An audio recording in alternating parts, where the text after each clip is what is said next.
Okay, we've got our roll here. I've got a piece of 14 gauge stainless, and I'm going to roll it to a 6-inch diameter. Now, this machine's initial pinch. I've already set my pinch roll. So I started in the machine. Now, I've determined my roll position, so I'm going to come up to 1.6 is my pre-bend on my digital readout. So there's my pre-bend. I came a little far, but it's okay.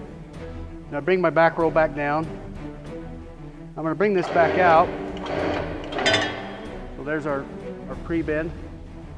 Now, this is the initial pinch machine. I've got one roll on one side. I don't have a 4 roll here. So I pre-bend my material, running this direction. Now I pull my material out. Now I've got to turn it.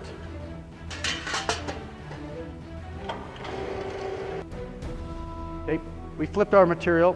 Now, our bending dimension with our back roll is going to be a different position than it was on pre-bend because of the yield point on the material. Okay.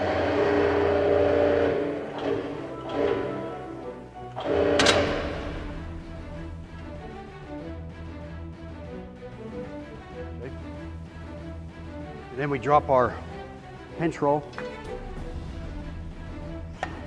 Lock our top roll. Apart. Simple, but 14 gauge stainless.